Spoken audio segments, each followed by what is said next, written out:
Assalamualaikum warahmatullahi wabarakatuh. Nama saya Nurul Kartika Putri dengan NPM 1811070272, Pendidikan Islam Anak Usia Dini kelas E semester 6 Universitas Islam Negeri Raden Intan Lampung.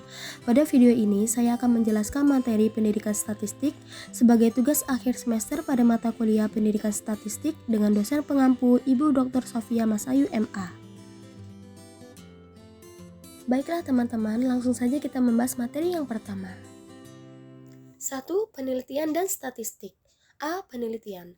Pengertian penelitian merupakan cara ilmiah untuk mendapatkan data dengan tujuan dan kegunaan tertentu.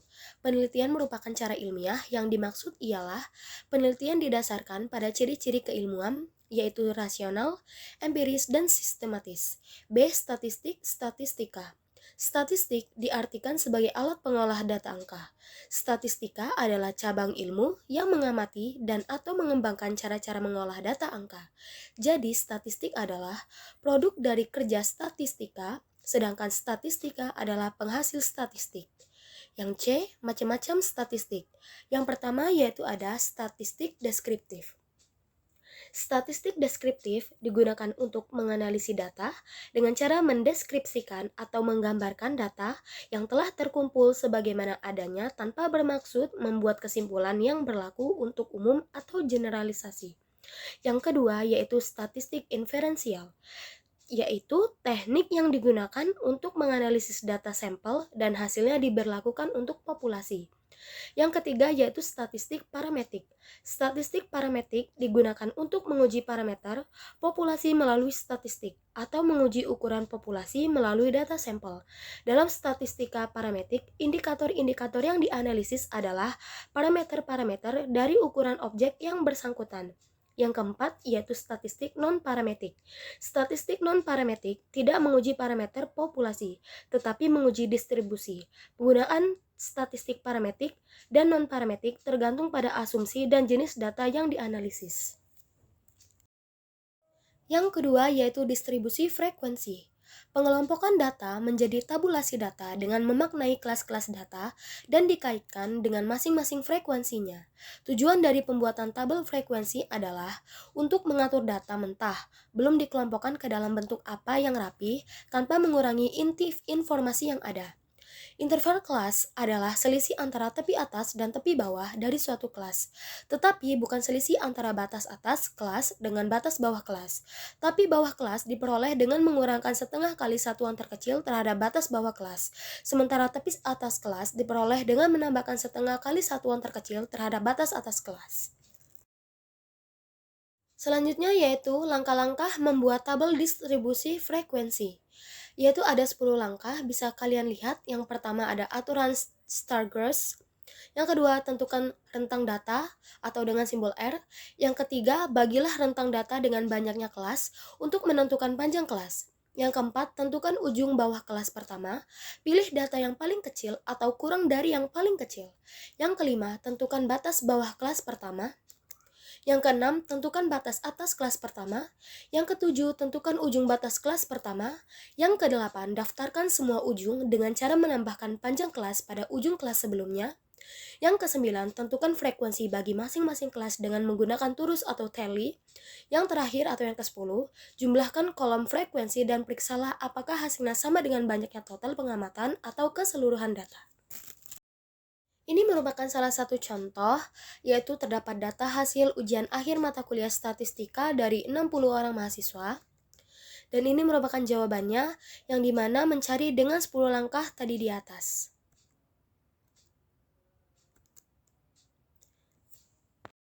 Yang ketiga yaitu data statistik. Data adalah himpunan nilai atau informasi lain yang diperoleh dari observasi, pengukuran, dan penilaian terhadap suatu objek atau lebih. Data dibagi menjadi dua, yaitu data kualitatif, ialah diperoleh dari hasil pengamatan, contohnya seperti jenis kelamin, warna bunga, habitat, dan lain-lain. Yang kedua yaitu data kuantitatif, diperoleh dari kegiatan pengukuran atau penilaian. Data kuantitatif terbagi menjadi dua lagi, yaitu data diskret dengan contoh jumlah kloroplas, jumlah trombosit, jumlah sel, jumlah anak, dan lain-lain. Dan satunya lagi yaitu data kontinu dengan contoh berat badan, jarak kota, luas tanah, dan lain-lain. Selanjutnya yaitu ada sumber data statistik. Sumber data statistik, data dibagi menjadi dua, yaitu data primer dan data sekunder. Data primer bisa dilakukan dengan cara wawancara langsung, wawancara tidak langsung, pengisian kuesioner, tes dan dokumentasi. Sedangkan data sekunder yaitu data dari pihak lain, contohnya seperti BPS, Bank Indonesia, World Bank, IMF, FAO, dan lain-lain. Macam-macam penyajian data, yang pertama yaitu ada tabel distribusi frekuensi, yang kedua ada diagram garis, yang ketiga ada diagram lingkaran, yang keempat ada diagram batang, yang kelima ada histogram dan poligon frekuensi, yang keenam ada frekuensi kumulatif, dan yang ketujuh ada ogive yaitu poligon frekuensi kumulatif. Yang keempat yaitu ada ukuran pemusatan data. Ukuran pemusatan data merupakan ukuran-ukuran dari sebuah kelompok data yang dapat mewakili karakteristik dari sebuah populasi. Jenis ukuran data yaitu ada data tunggal, yang kedua ada data kelompok. Yang pertama yaitu ada rata-rata atau disebut juga dengan mean. Di sini terdapat dua rumus, yaitu untuk data tunggal rumusnya seperti ini dan untuk data kelompok rumusnya seperti ini. Yang kedua yaitu modus. Modus ialah data yang sering muncul. Modus untuk data tunggal yaitu seperti ini, dan modus untuk data kelompok rumusnya ialah seperti ini. Yang ketiga yaitu ada median nilai tengah. Median nilai tengah yaitu dibagi menjadi dua, ada median data ganjil, ada median data genap.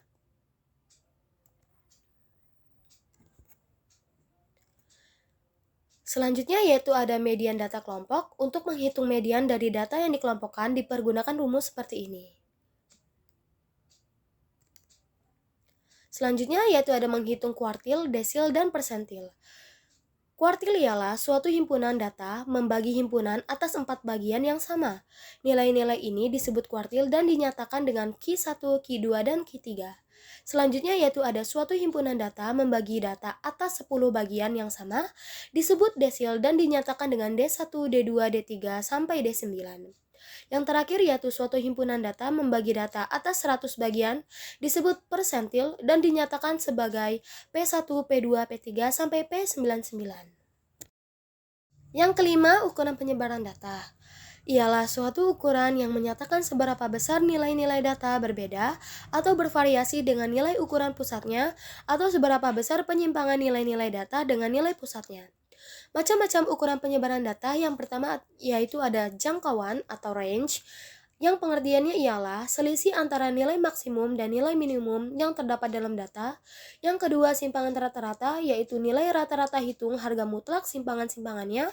Yang ketiga, simpangan baku, akar dari jumlah deviasi kuadrat dari bilangan-bilangan tersebut dibagi dengan banyaknya bilangan atau akar dari data-data deviasi kuadrat. Yang keempat yaitu kuartil, nilai yang membagi kelompok data atas 4 bagian yang sama setelah bilangan-bilangan itu diurutkan. Yang kelima ada persentil, yaitu nilai yang membagi kelompok data atas 100 bagian yang sama banyaknya setelah bilangan-bilangan tersebut diurutkan dari yang terkecil sampai yang terbesar. Yang keenam ada koefisien variasi, perbandingan antara simpangan standar dengan nilai-nilai yang dinyatakan persentase. Yang terakhir yaitu angka baku, untuk mengetahui kedudukan suatu objek yang sedang diselidiki dibandingkan terhadap nilai rata-rata kumpulan objek tersebut. Yang keenam yaitu ada populasi dan sampel. A. Populasi ialah wilayah generalisasi yang terdiri atas objek atau subjek yang mempunyai kualitas dan karakteristik tertentu yang ditetapkan oleh peneliti untuk dipelajari dan kemudian ditarik kesimpulannya. Misalnya akan melakukan penelitian tentang kepemimpinan Presiden Y, maka kepemimpinan itu merupakan sampel dari semua karakteristik yang dimiliki Presiden Y. Dan B. Sampel ialah bagian dari jumlah dan karakteristik yang dimiliki oleh populasi tersebut. Dan ini adalah alur pengambilan sampel, yaitu ada populasi, contohnya seluruh mahasiswa di kampus. Yang kedua yaitu frame sample, yaitu daftar mahasiswa yang registrasi semester akhir. Selanjutnya yaitu sampel, 20 mahasiswa dari yang registrasi. Dan yang terakhir yaitu unit eksperimen, yaitu seorang mahasiswa. Selanjutnya yaitu ada teknik pengambilan sampel. Yang pertama yaitu ada probability sampling, yaitu teknik pengambilan sampel yang didasarkan atas probabilitas bahwa setiap unit sampling memiliki kesempatan yang sama untuk terpilih menjadi sampel. Macam-macam probability sample ialah yang pertama yaitu ada simple random sampling atau sampling acak sederhana. Yang kedua yaitu stratified random sampling yaitu random acak berstrata. Yang ketiga yaitu cluster random sampling yaitu sampling acak berkelompok. Yang kedua yaitu ada non-probability sampling yaitu teknik pengambilan sampel yang besarnya peluang anggota populasi untuk terpilih menjadi sampel tidak diketahui. Yang pertama yaitu ada accidental sampling yaitu faktor kebetulan yang dijumpai oleh peneliti. Yang kedua yaitu ada quota sampling yaitu pengambilan sampel dalam jumlah tertentu dan dianggap merefleksikan populasi. Yang ketiga yaitu purposive sampling, pemilihan sampel sesuai dengan yang dikehendaki, kasus unik, sulit mengambil sampel, investigasi mendalam. Yang terakhir ada snowball sampling, menetapkan subjek yang sesuai kriteria sampel, kemudian meminta subjek tersebut untuk menunjukkan subjek lain yang sesuai dengan kriteria sampel. Yang ketujuh ialah hipotesis. Hipotesis adalah pernyataan tentatif yang merupakan dugaan mengenai apa saja yang sedang kita amati dalam usaha untuk memahaminya. Bagaimana membuat hipotesis? Proses membuat hipotesis dapat diturunkan dari teori yang berkaitan dengan masalah yang akan kita teliti. Jadi, diperlukan teori untuk dapat membuat hipotesis. Contohnya, seseorang peneliti akan melakukan penelitian mengenai perkembangan bahasa anak usia dini.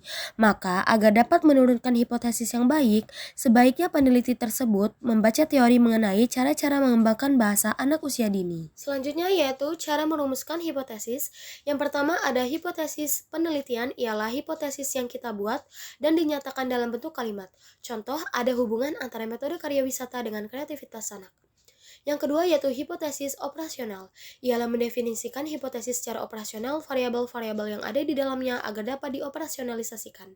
Contoh yaitu metode karya wisata dioperasionalisasikan sebagai cara atau langkah-langkah menerapkan metode karya wisata. Yang ketiga yaitu hipotesis statistik ialah hipotesis operasional yang diterjemahkan ke dalam bentuk angka-angka statistik sesuai dengan alat ukur yang dipilih oleh peneliti. Dalam contoh ini, asumsi perkembangan kreativitas anak sebesar 30%, maka hipotesisnya berbunyi sebagai berikut. Yang kedelapan ialah korelasi. Korelasi adalah suatu alat analisis yang dipergunakan untuk mencari hubungan antara variabel independen atau bebas dengan variabel dependen tak bebas. Apabila beberapa variabel independen atau bebas dihubungkan dengan satu variabel dependen atau tak bebas disebut korelasi berganda. Dan apabila satu variabel independen atau bebas berhubungan dengan satu variabel dependen atau tak bebas disebut korelasi parsial. Dalam analisa korelasi di samping mengukur kesesuaian garis regresi terhadap data sampel atau disebut koefisien determinasi atau koefisien penentu. Juga mengukur keeratan hubungan antara variabel atau disebut koefisien korelasi. Koefisien korelasi dilambangkan dengan R kecil dan koefisien determinasi dilambangkan dengan R kuadrat kecil. Koefisien korelasi Range-Spearman yaitu koefisien korelasi ini mengukur kedekatan hubungan antara dua variabel ordinal. Koefisien korelasi ini dinamakan koefisien korelasi pangkat atau koefisien korelasi Spearman yang disimbolkan dengan R kecil. Pasangan data hasil pengamatan XI, YI kita susun menurut urutan besar nilainya dalam tiap variabel.